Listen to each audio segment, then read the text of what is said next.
19절까지 한 목소리로 봉독하겠습니다.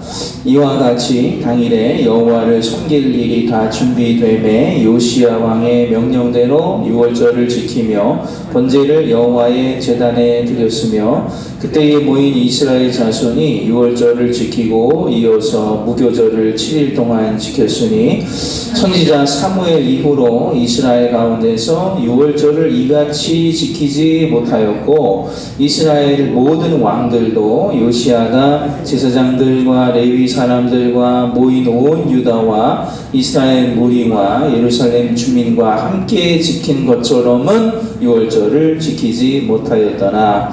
요시야가 왕위에 있은 지 18째 해에 이 유월절을 지켰더라. 아멘. 자, 여러분, 유월절을 우리가 잘 지키시기를 주님의 이름으로 축원합니다. 어떻게 하는 게 잘 지키는 거예요? 네? 예수 믿는 거예요. 유월절 어린 양, 보라 세상 죄를 지고 가는 하나님의 어린 양이로다. 아사셀의 염소가 아니라 이제는 이 유월절에 진정한 양이신 예수님의 피 흘리신 그 피를 우리가 믿을 때, 그 보혈을 믿을 때에 오늘날에는 유월절을 제대로 지킨다라고 하는 거예요. 그러니까 구약의 유월절대로 지킬 필요가 없어요. 그 양은 일시적이고 대속죄일에 잡는 염소도 일시적이고 유월절 1월 14일에 잡고 7일 동안 성회로 지키고 마지막 8일째에 집회로 모이는 그 양도 일시적이어서 매년 유월절을 지켜야만 그들의 죄가 1년짜리가 사해지는 것이었어요. 그러나 예수님은 어떻습니까? 영원히 우리의 대제사장이 되시고 히브리서 8장 영원한 우리의 속죄의 제물이 되셔서 우리를 위해 영원한 효력이 있는 속죄 유월절 피를 흘리셨으니 그 피 흘리신 것을 믿으면 예수님이 나를 위해 죽으신 걸 믿으면 그러면 유월절 계속 잘 지키고 있는 거예요.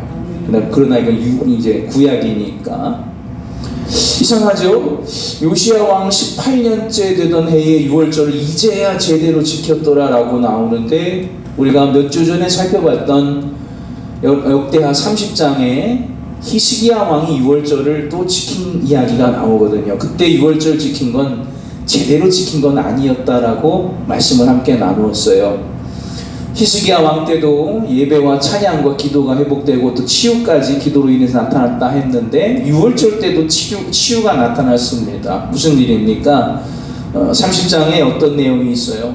날짜를 잘 몰라요. 어떻게 지키는지 몰랐단 말이에요. 그래서 유월절을 지킬 때 1월 14일부터 성회를 한 게 아니라 그냥 2월 달에 준비되는 대로 레위인들도 많이 준비되는 대로 우리 그날 유월절을 지키자 하고 잘 알지 못하는 상태에서 유월절을 지켰어요. 그러니 이걸 어떻게 정결하게 하는지도 모르고 양들은 준비하였는데 이걸 어디를 어떻게 하나님 앞에 드리고 어떤 건 우리가 먹어야 되는지도 모르고 누룩 없는 떡이 뭔지 쓴나물이 뭔지도 모르는 채 무교절까지 지켜야 하는 그래서 일부 백성들이 이 양을 정결하게 하나님께 드리는 일을 모르고 그냥 규례 없이 먹게 되었어요. 그래서 병들어 다들 죽을 지경이 된 겁니다. 히스기야 왕이 깜짝 놀라서 우리가 이 유월절 제대로 지킬지 모르니까 하나님이 진노하셨다 하고 하나님께 기도를 해요. 이 백성들의 병을 고쳐달라고. 그래서 그때 또 치유가 임하는 겁니다. 났어요. 그래서 히스기야 왕도 깜짝 놀라서 야, 이거 이렇게 지키는 게 아닌가 보다. 굉장히 놀랐었죠. 그게 히스기야가 30장에서 지켰던 유월절이었어요. 제대로 지키지 못했어요. 왜? 몰랐기 때문에. 정결한 음식으로 하나님께 드리는 양이 아닌 내가 먹기 위한 음식으로 그런 식으로 지켰기 때문에 병들었고 전염병이 돌다가 왕이 하나님께 회개 기도를 해서 용서가 되고 치유가 나타났어요. 왜 그랬을까?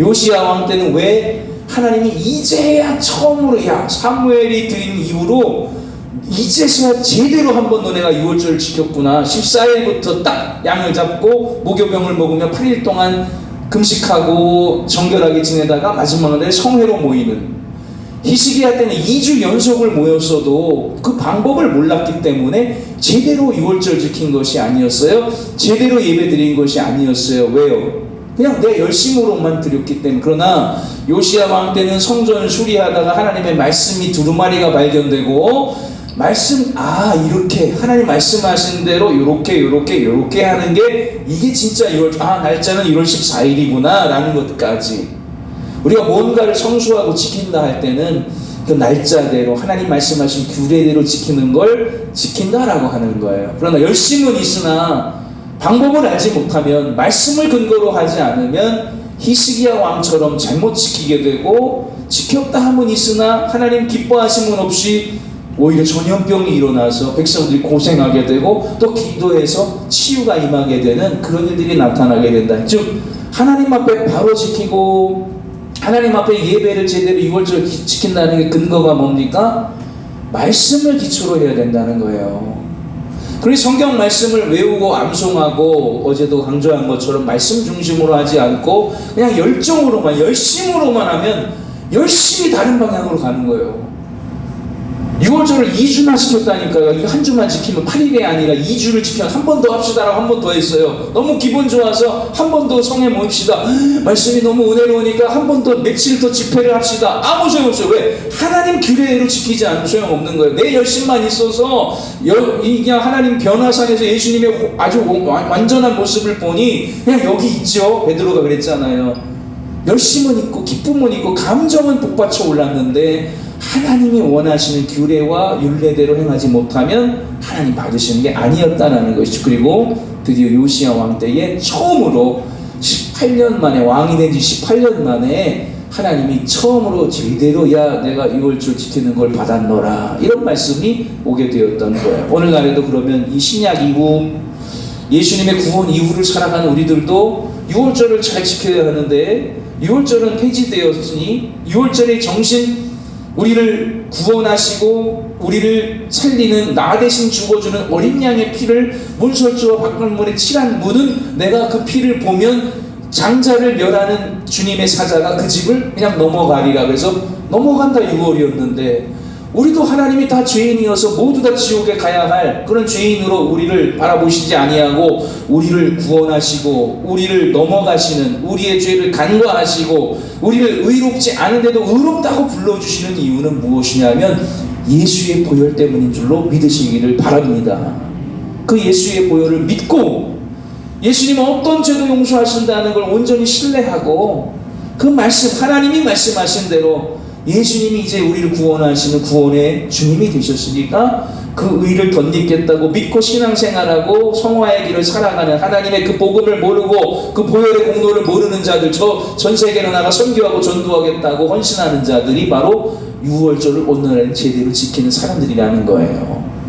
안상홍이는 구약의 6월절을 가져오려고 했죠. 진짜로 자기가 멜기세덱이라고 하면서 아니에요. 오늘날에는 온전히 완벽하게 우리의 유월을 완성하신 예수의 보혈을 우리의 몸에 바르고 그 보혈을 믿고 의지하고 그 보혈에 우리의 몸을 잠그고 이 얼룩진 더러운 나의 죄의 옷을 그 옷에 깨끗하게 빨고 주님을 의뢰하는 자가 6월절을 제대로 지키는 자이다 라는 것을 기억하시고 이 인생의 6월이 되어서 이제 천국으로 넘어갈 때가 오지 않습니까? 그날까지 예수의 보혈을 의지하며 살아가는 그런 우리 모두가 다 되시기를 주님의 이름으로 간절히 축원합니다. 아멘. 기도하겠습니다.